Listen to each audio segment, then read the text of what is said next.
y est, on est en direct. Bonsoir à toutes et à tous.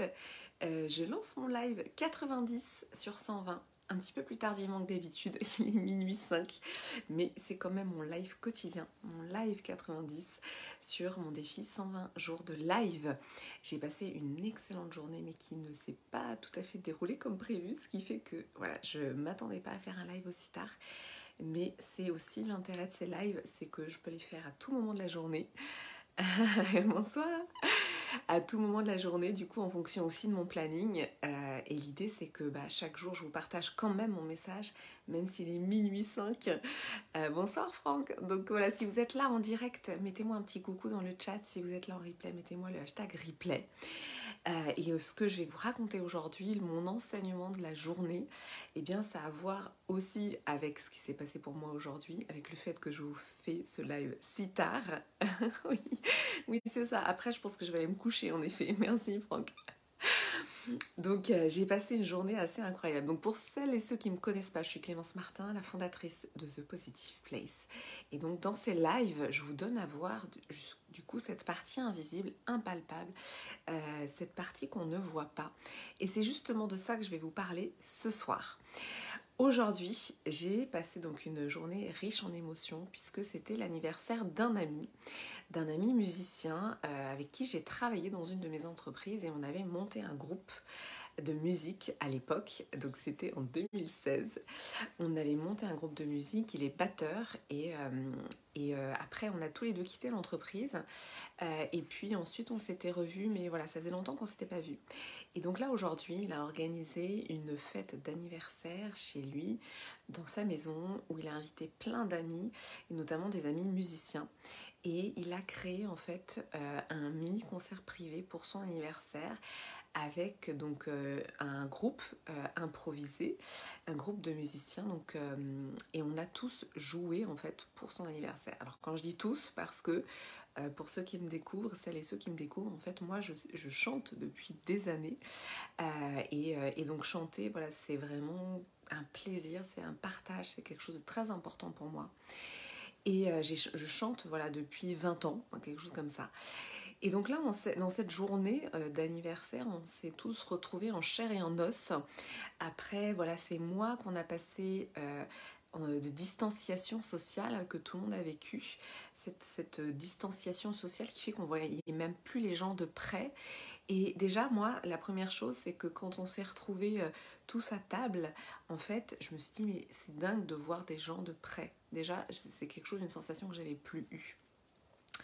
Et ensuite, on a donc voilà, on a festoyé, on a bien mangé, on a fait de la musique. J'ai chanté d'ailleurs, c'est 100 ans, j'ai la voix complètement cassée.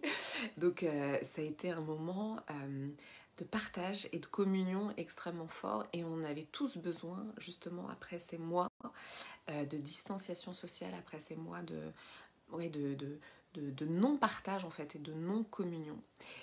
Et ce que je voulais vous dire aujourd'hui, c'est que finalement, pour moi, l'équilibre de nos vies, il est vraiment dans cet entre-deux.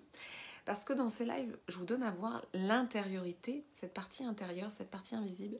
Et en fait, il se trouve que l'intériorité, dans notre société, qui est quand même globalement une société matérialiste, eh bien, l'intériorité n'a pas une grande place, en fait. Moi, il se trouve que je me suis mis à ce travail d'intériorité en 2015, mais avec le Covid, je dois dire que ça a été une opportunité supplémentaire pour moi. Comme tout le monde, j'ai été coincée chez moi, on a tous été coincés dans nos intérieurs, dans nos maisons, et ça a été l'opportunité d'aller voir à l'intérieur. Donc vraiment, ce que je ressens, c'est que le Covid a été cette opportunité de créer l'espace à l'intérieur, de laisser plus de place à notre intériorité. Et c'est pour moi un des grands bénéfices de la période qu'on a vécue. Parce que le nombre de personnes que je croise, que je rencontre dans ma vie professionnelle, dans ma vie personnelle, qui me disent mais grâce au Covid, en fait, je me suis mis à la méditation. Avec le confinement, je me suis mis à écrire dans un journal intime. Avec le confinement, je me suis mis... Donc, tout d'un coup, ça a ouvert des portes vers l'intérieur, mais à un nombre incalculable de gens qui n'avait pas encore ouvert cette porte-là, mais parce qu'en fait, à l'extérieur, dans notre société, rien ne nous invite à l'intériorité. Encore une fois, notre société est quand même globalement très matérialiste. Il y a des civilisations auxquelles je me suis beaucoup intéressée, la culture amérindienne notamment, qui était certes moins évoluée technologiquement parlant, mais qui, sur un plan humain, sur un plan justement de ce focus sur l'intérieur, était extrêmement évoluée. Donc ça, c'est important de le dire et de le souligner, de le reconnaître, parce que, encore une fois, tout dépend du prisme, de là où on se place. Donc dans notre société matérialiste, l'évolution technologique, le matériel est très important, donc on considère que c'est la seule chose importante, alors qu'il y a eu d'autres civilisations. Notamment, quand on s'intéresse à la culture amérindienne, on se rend compte que le développement personnel, ça n'avait pas de secret pour eux, en fait. Donc voilà, ça c'est assez marrant de le constater. Nous, on est en train de cheminer vers le développement personnel. Ça prend de plus en plus d'ampleur, mais en fait, encore une fois, la culture amérindienne a tout le temps connu ça. Donc, ce que j'avais envie de vous partager aujourd'hui, c'est que maintenant qu'on a vécu ça, ça a créé un précédent. Maintenant qu'on a vécu cette crise sanitaire qui nous a un petit peu forcé à regarder à l'intérieur. Maintenant qu'on a vécu ce retour vers notre intériorité, eh bien pour moi, c'est un chemin à ne pas oublier. On va, en tout cas, moi je le ressens comme ça, on va garder le chemin vers l'intérieur. C'est-à-dire que maintenant, on sait comment y aller. On sait qu'il se passe des choses à l'intérieur. On ne peut plus faire l'autruche là-dessus. On sait qu'on a une intériorité, et que c'est profond et que c'est très présent. Mais ça ne veut pas dire pour autant de ne pas vivre à l'extérieur ce qu'on a à vivre, de ne pas être en relation. Ça ne veut pas dire d'être complètement reclus sur soi. L'intériorité, c'est pas ça. Le travail intérieur, le travail vraiment d'intériorité, c'est pas être reclus sur soi et puis ne voir personne et puis passer son temps à réfléchir, à méditer, à écrire dans son journal intime. Donc c'est pas ça en fait, le travail sur l'intériorité. C'est être conscient qu'il y a cette vie intérieure qui est extrêmement importante, la prendre en compte, écouter ce qui se passe à l'intérieur, l'intégrer dans notre vie, et tout en profitant de notre vie à l'extérieur. Et c'est ce que j'ai fait aujourd'hui.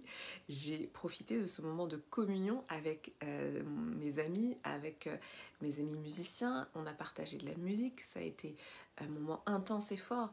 Donc, quand je dis la société est une société matérialiste, oui, on a besoin évidemment d'être dans du matériel, mais voilà, il faut que ce soit compensé par de l'intériorité. Et le Covid nous a permis ça. Le Covid a permis d'amener en fait de l'intériorité. Et c'est vraiment cette histoire d'équilibre, de balancier entre l'intérieur et l'extérieur qui est pour moi le secret en fait de nos vies. Et là, on a eu cette chance, on a eu cette opportunité incroyable avec le Covid de pouvoir ramener vraiment l'intériorité au premier plan tout en reprenant notre vie d'avant. Si on n'avait pas vécu ça, peut-être qu'on n'en serait pas allé voir à l'intérieur, encore une fois. Donc aujourd'hui, on a cette opportunité de garder les bénéfices, de garder que le meilleur aussi de cette période, et de se tourner à nouveau vers l'extérieur, vers notre vie à l'extérieur, comme j'ai pu le faire aujourd'hui dans cet équilibre. Et je suis très heureuse aussi de vous partager ce live ce soir, même à cette heure tardive, parce que justement, pour moi, l'intériorité, c'est extrêmement important. Et ça a totalement sa place, et il ne faut pas l'oublier en fait, et c'est là. Donc voilà, ce live était là pour ça, pour vous dire que c'est vraiment une histoire d'équilibre entre l'intériorité et l'extérieur, entre la vie matérielle et la vie, on va dire, plus subtile, dans cet invisible qui se passe à l'intérieur de nous. Voilà, j'étais très heureuse de vous partager les enseignements de ma journée sur ce live 90. Si vous êtes là en replay, mettez-moi le hashtag replay.